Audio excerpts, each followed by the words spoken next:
dengan izinkan kami untuk perkenalkan nama kelompok. Saya dimulai sebagai saya Nadia Billy sebagai pemateri pertama. saya Vanessa Belinomi sebagai pemateri kedua. Saya Rizky sebagai dokumentasi. Saya Novan Rifan Dr. Sumbi. Jadi baik, terima kasih. Sebelum kita belum masuk ke materi, kita awali dengan doa sebentar kesulian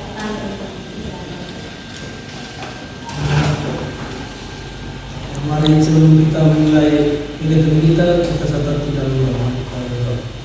Kami surga, kami berharap kasih Tuhan atas tuntunan kegiatan-Mu. Terimalah kasih hari ini Tuhan. Sebentar kami akan mulai dengan tugas aktivitas kami. Kiranya Tuhan berkati kami biar bisa berjalan dengan baik Tuhan. Biarlah kami Tuhan, haleluya, amin. Pantau tampak. Sebelum masuk ke materi, kami akan memberikan prepes untuk mengetahui sejauh mana pemahaman teman-teman terkait dengan materi yang akan disampaikan kepada bertugas.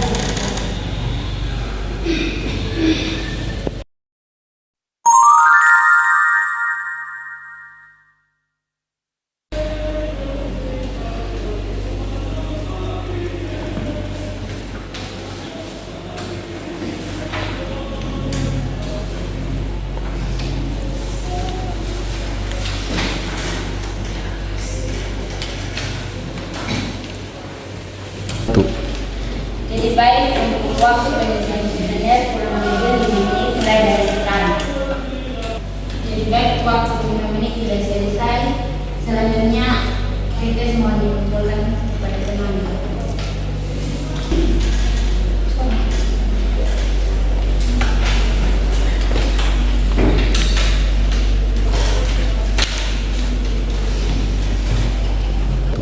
Jadi baik. Tanpa berlama-lama lagi, kita akan masuk dalam pembahasan materi. Waktu dan selanjutnya saya berikan kepada pemateri 1 yang akan dibawakan oleh Nadia dengan tema kesadaran dan pengembangan emosi. Waktu itu saya berikan kepada kalian.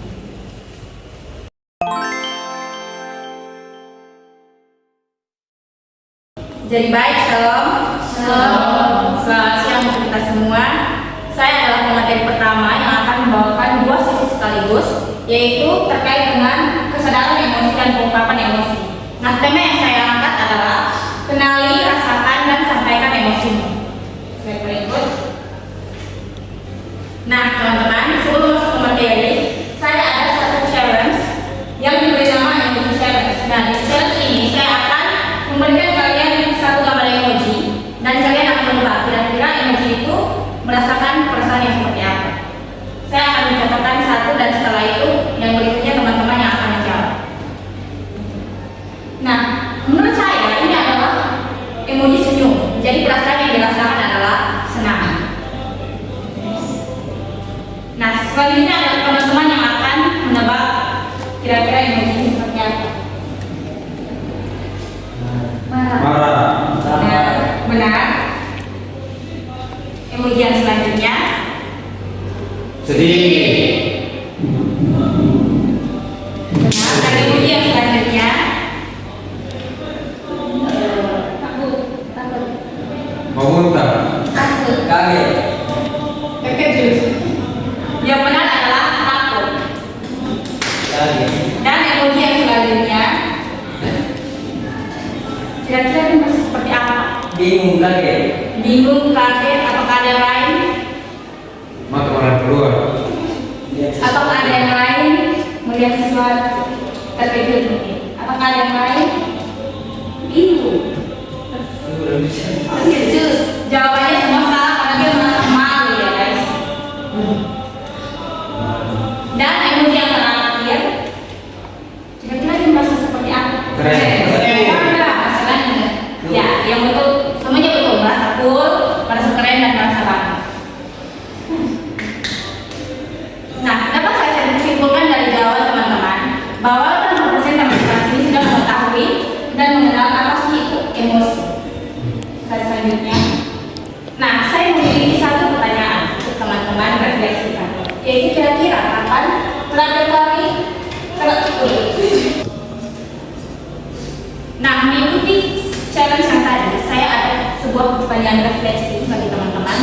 yaitu kira-kira kapan terakhir kali teman-teman merasakan salah satu emosi di saat itu? Terkait dengan 6 emoji yang tadi teman-teman sudah jawab. Apakah ada yang ingin berbagi cerita? Baik, Kak Evi, silahkan. Saya ingin menceritakan emosi takut. Silahkan Kak. Ini dari selepas jalan menggunakan sini hampir ke 150 menit dan tiba-tiba bisa bertakut. Baik, terima kasih kepada Kak Evi yang sudah menceritakan pengalamannya bahwa dia mengalami emosi takut karena hampir keserempet motor. Nah, contoh orang yang sudah mengenali emosinya dengan baik itu contohnya seperti Kak Evi. Dia tahu bahwa dia merasa takut ketika hampir diserempet oleh motor. Masuk ke dalam materi, apa itu emosi? Emosi adalah perasaan kuat yang muncul sebagai respons terhadap pengalaman, pikiran, atau situasi tertentu. Emosi itu ada jenisnya, dan tiap emosi muncul karena pengalaman atau situasi yang berbeda. Misalnya, kita merasa senang saat dapat hadiah, merasa marah kalau diperlakukan tidak adil, atau takut saat menghadapi sesuatu yang berbahaya.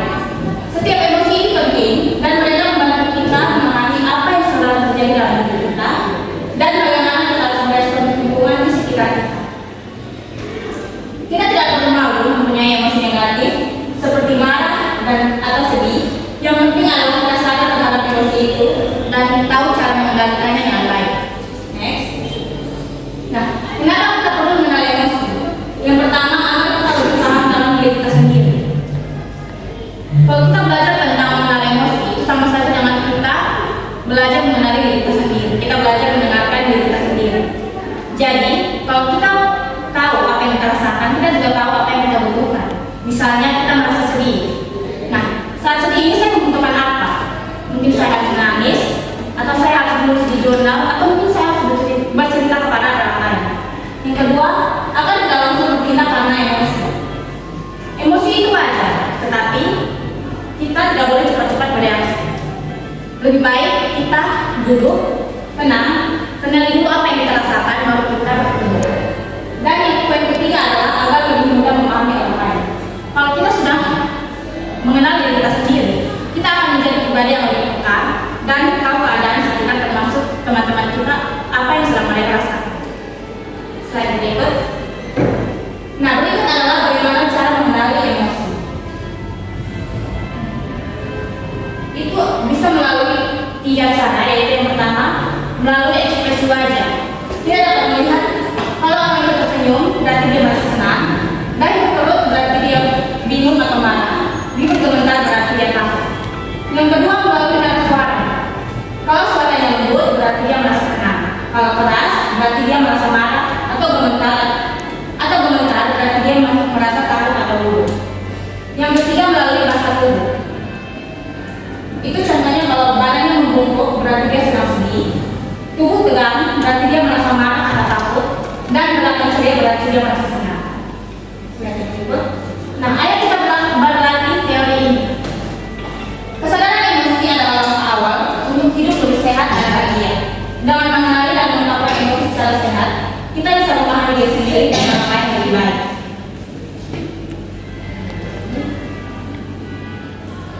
Nah, saya memiliki satu pesan penutup bagi teman-teman dari seorang ahli yang bernama Daniel Goleman, bahwa orang yang mengenal emosinya sendiri bisa mengendalikan hidupnya dengan lebih baik. Ya, sekian sesi yang pertama, dan saya akan langsung melanjutkan sesi yang kedua tentang pengungkapan emosi atau emotional expression. Di sini saya ada sebuah gambar dan ceritanya dari sana. Gambar pertama, Nina sedang belajar di kamarnya. Gambar kedua, adiknya datang membawa air dan tidak sengaja menumpahkan air. Gambar yang ketiga, Nina langsung meneriaki adiknya. Dan gambar yang keempat, setelah itu ia merasa menyesal. Dari kejadian itu, Nina sadar marah itu wajar, tapi cara kita menyampaikan dan mengelolanya itu yang penting. Dan hari ini kita akan belajar bersama-sama seperti Nina, bagaimana caranya supaya emosi kita tidak meledak dan justru membuat kita menyesal. Nah, tadi pada sesi sebelumnya, saya sudah membagikan tentang mengenal emosi. Nah, kira-kira setelah mengenal emosi, apa yang teman-teman pikirkan ketika melihat atau ketika membaca tentang pengungkapan emosi? Kayak pengungkapan emosi itu apa? Mungkin kayak dia mau membagikan sedikit tentang apa ya kayak dia tahu. Itu seperti mengungkapkan apa yang kita rasakan. Iya, benar sekali. Di sini saya akan menjelaskan lebih dalam. Pengungkapan emosi adalah proses mengungkapkan atau menyampaikan perasaan yang kita alami, baik itu rasa marah, sedih, senang, atau cemas, kepada orang lain atau bahkan pada diri kita sendiri. Pengungkapan ini bisa dilakukan melalui kata-kata, tindakan, atau ekspresi non-verbal seperti tubuh dan wajah. Nah, kenapa pengungkapan emosi itu penting? Slide selanjutnya. Nah, di sini saya sudah merangkum 4 poin. Yang pertama, agar tidak terbebani. Kadang kita sudah merasa lelah, capek, marah, tetapi kita hanya diam. Nah, sayangnya, kalau kita diam, itu tidak menyelesaikan apa-apa. Hati kita itu seperti ember yang diisi air terus-menerus, di mana kalau sudah terlalu penuh, itu akan meluap. Jadi, kita harus menyampaikan apa yang kita rasakan agar hati kita itu tidak terbebani. Yang berikutnya, agar orang lain paham dengan perasaan kita. Emosi yang tidak terucap bisa menimbulkan kesalahpahaman. Jadi, bisa jadi kita merasa sedih, tapi orang lain tidak paham apa yang sedang kita rasakan. Jadi kita harus mengungkapkan apa yang kita rasakan agar orang lain mengerti dengan perasaan kita. Yang ketiga, biar masalah cepat selesai. Kalau kita tidak mengungkapkan apa yang kita rasakan, bisa jadi masalah yang kecil dapat berubah menjadi masalah yang besar. Jadi sebaiknya jangan tunggu hingga masalah itu sudah berlarut-larut atau mengakar dalam hati kita. Sebaiknya kita langsung mengungkapkan apa yang kita rasakan pada saat kita sudah tenang. Dan yang keempat, agar tidak meledak di akhir. Seperti yang sudah saya katakan sebelumnya, bahwa hati kita itu seperti ember yang diisi air terus-menerus. Kalau kita tidak cepat membuang atau mengeluarkan air itu, maka kita akan meledak atau meluap seperti air yang terisi penuh di dalam ember. Slide selanjutnya. Nah, ada 2 jenis pengungkapan emosi, yaitu secara verbal atau dengan cara berbicara, atau dengan non-verbal, yaitu memakai bahasa tubuh. Yang pertama, verbal atau berbicara, yaitu mengungkapkan perasaan dengan kata-kata yang jujur dan terbuka. Contohnya mengatakan, saya merasa sangat kecewa dengan apa yang terjadi dan saya ingin kita berbicara lanjut tentang hal ini. Jadi, masalah yang ada cepat terselesaikan. Yang kedua, non-verbal atau menggunakan bahasa tubuh. Nah, ini menggunakan ekspresi wajah, postur tubuh, dan gerakan untuk menyampaikan perasaan. Contohnya, kita tersenyum saat bahagia, mata berkaca-kaca saat sedih, atau memalingkan wajah saat marah. Slide selanjutnya. Sini saya sudah merangkum 6 proses pengungkapan emosi, yaitu yang pertama, berbicara langsung. Contohnya, saya merasa sedih karena tadi kamu berbicara kasar kepada saya. Yang kedua, menulis di jurnal. Jadi kita bisa menulis di buku harian kita bahwa apa yang saya rasakan hari ini, saya merasa sedih, senang, karena peristiwa apa, bisa dituliskan semuanya di dalam jurnal. Yang ketiga, kegiatan kreatif. Nah, itu tergantung hobi atau kalian teman-teman. Bisa dengan menggambar, melukis, menulis puisi, atau bermain musik. Yang keempat, menenangkan diri. Jadi sebelum kita bereaksi terhadap emosi yang timbul dalam diri kita bisa terlebih dahulu menarik nafas, tahan dan menghitung sampai 10. Kita menghembuskan nafas, baru kita berbicara. Yang kelima, doa atau meditasi. Itu contohnya kita bisa mengucap syukur, merenung, atau curhat kepada Tuhan apa yang terjadi atau masalah apa yang sedang terjadi dalam hidup kita. Dan yang terakhir, curhat ke orang terdekat. Nah, itu contohnya kita bisa cerita kepada teman dekat, kakak, guru BK, atau orang yang kita percaya. Nah, sebagai penutup, saya memiliki sebuah pesan lagi, yaitu kita tidak bisa mengontrol semua perasaan, tapi kita bisa memilih cara mengungkapkan. Sekian dari saya, waktu dan kesempatan saya kembalikan kepada Anda. Jadi baik, terima kasih atas penyampaian materi sesi pertama ini.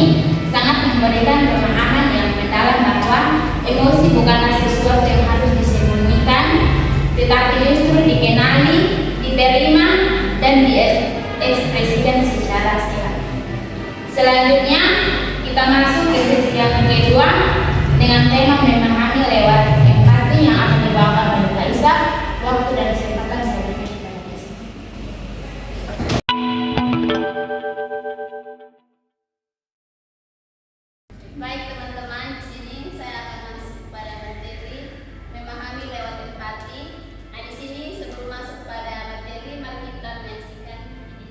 satu.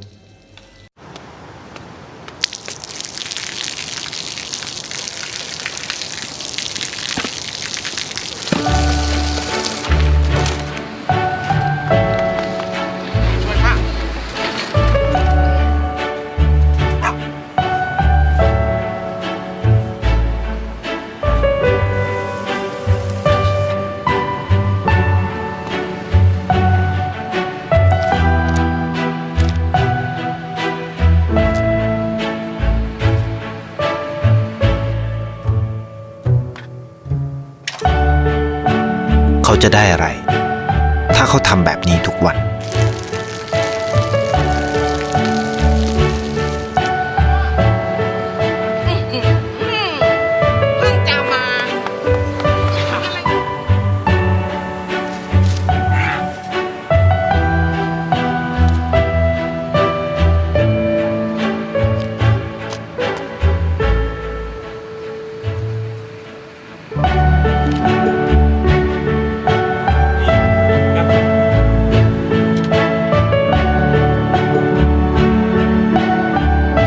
เขาจะไม่ได้อะไรเลย ไม่ได้รวยขึ้น ไม่ได้ออกทีวี ไม่มีใครรู้จัก ไม่ได้มีชื่อเสียงที่มากขึ้น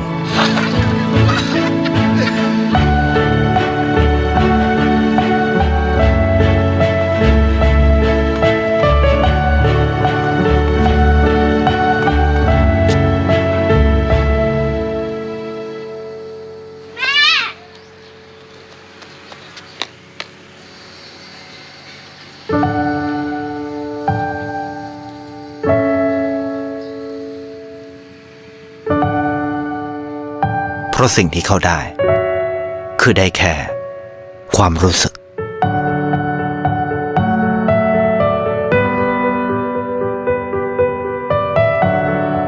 ได้เห็นความสุข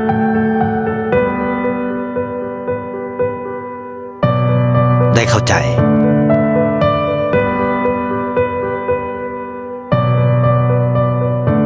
ได้ความรัก ได้ในสิ่งที่เงินซื้อไม่ได้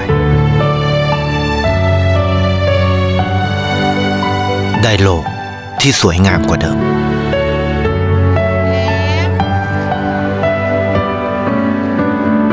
ในชีวิตคุณ อะไรคือสิ่งที่คุณต้องการมากที่สุด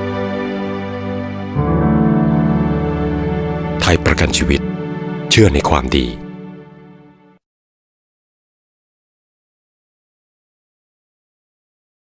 Nah, dari video yang teman-teman sudah menonton, apa yang teman-teman rasakan saat menonton video ini?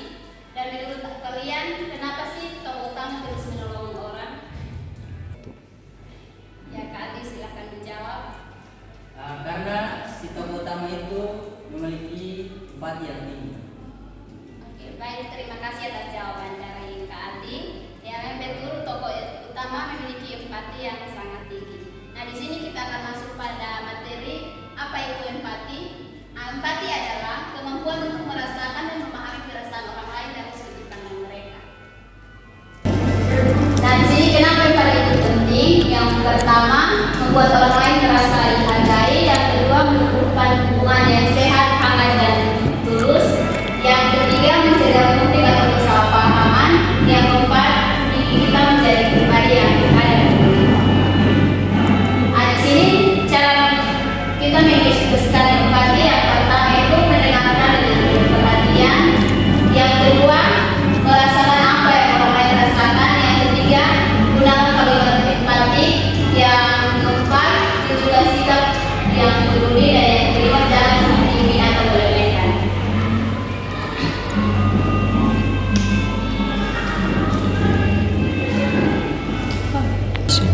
Nah, di sini saya ada satu quote untuk kita dari materi ini. Mulai besok, cobalah dengarkan satu orang tanpa mengira, tanpa menilai. Itu langkah kecil tapi dampaknya lebih besar. Baik, terima kasih. Saya kembalikan kepada Enes. Jadi baik, terima kasih untuk materi sesi kedua yang telah diberikan kepada kita semua.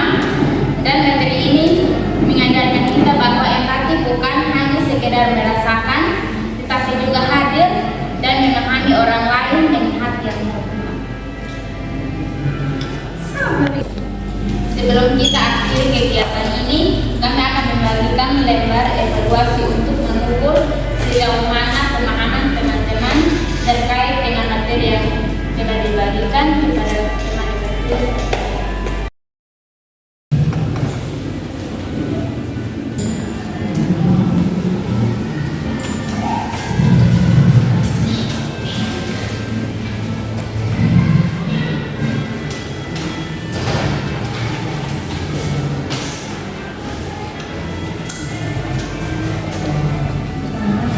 Akan pilih teman-teman, silakan pilih opsi menurut teman-teman yang paling benar.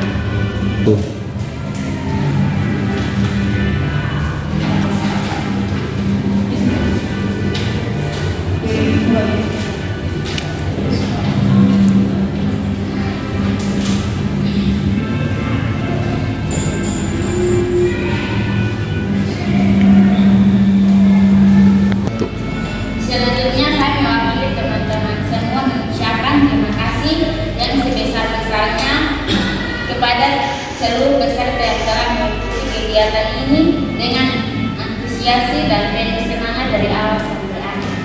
Selanjutnya kita akan menutup kegiatan ini. Saya minta kesediaan dari